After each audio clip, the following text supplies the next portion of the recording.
about you? Now, folks, here's something else I got a problem with. The 10 Commandments.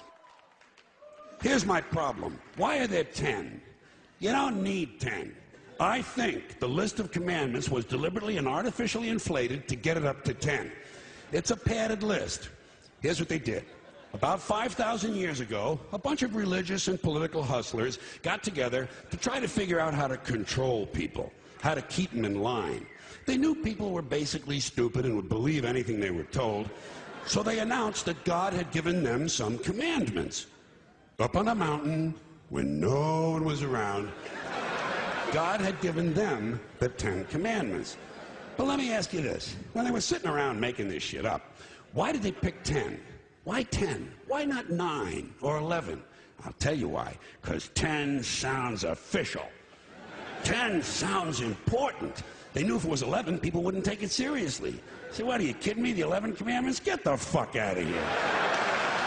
But 10 sounds important. 10 is the basis for the decimal system. It's a decade. It's a psychologically satisfying number. The top 10, the 10 most wanted, the 10 best dressed. So having 10 commandments was really a marketing decision.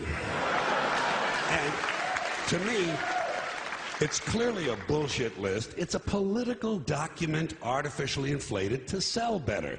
I'm going to show you how you could reduce the number of commandments and come up with a list that's a little more workable and logical.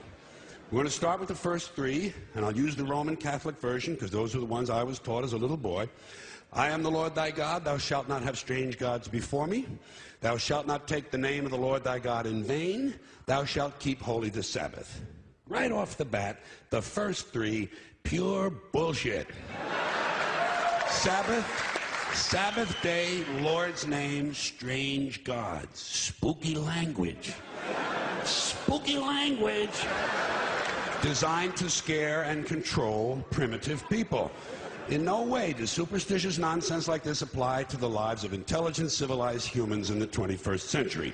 You throw out the first 3 commandments, you're down to 7. Next, honor thy father and mother. Obedience, respect for authority. Just another name for controlling people. The truth is, obedience and respect should not be automatic. They should be earned. They should be based on the parent's performance. Parent's performance. All right?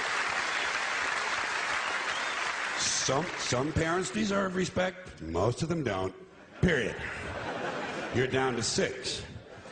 Now, in the interest of logic, something religion is very uncomfortable with, we're going to jump around the list a little bit. Thou shalt not steal, thou shalt not bear false witness. Stealing and lying. Well, actually, these 2 both prohibit the same kind of behavior. Dishonesty, stealing, and lying. So you don't need 2 of them. Instead, you combine them and you call it thou shalt not be dishonest. And suddenly, you're down to 5. And as long as we're combining, I have 2 others that belong together. Thou shalt not commit adultery, thou shalt not covet thy neighbor's wife.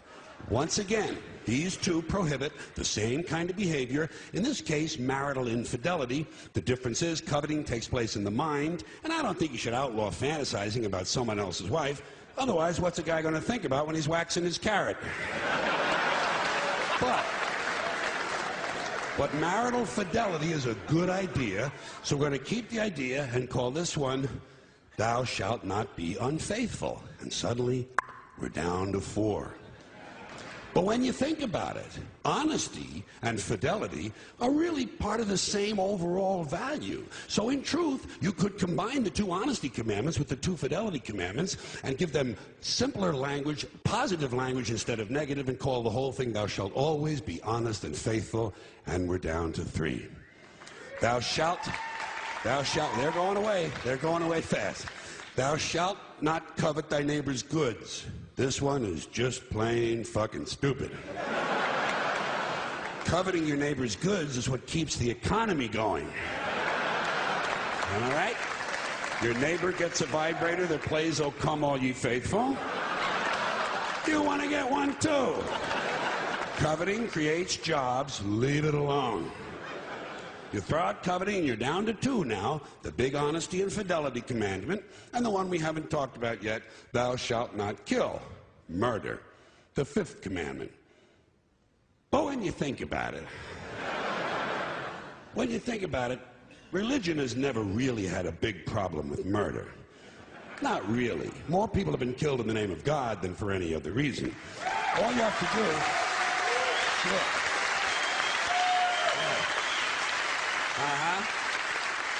All you have to do is look at Northern Ireland, the Middle East, Kashmir, the Inquisition, the Crusades, and the World Trade Center to see how seriously the religious folks take thou shalt not kill. The more devout they are, the more they see murder as being negotiable. It's negotiable. You know? It depends. It depends. It depends on who's doing the killing and who's getting killed. So, with all of this in mind, I leave you with my revised list of the 2 commandments. Thou shalt always be honest and faithful to the provider of thy nookie, and thou shalt try real hard not to kill anyone, unless, of course, they pray to a different invisible man from the one you pray to. 2 is all you need. Moses could have carried him down the hill in his fucking pocket. And if they had a list like that, I wouldn't mind those folks in Alabama putting it up on the courthouse wall. As long as they included one additional commandment, thou shalt keep thy religion to thyself.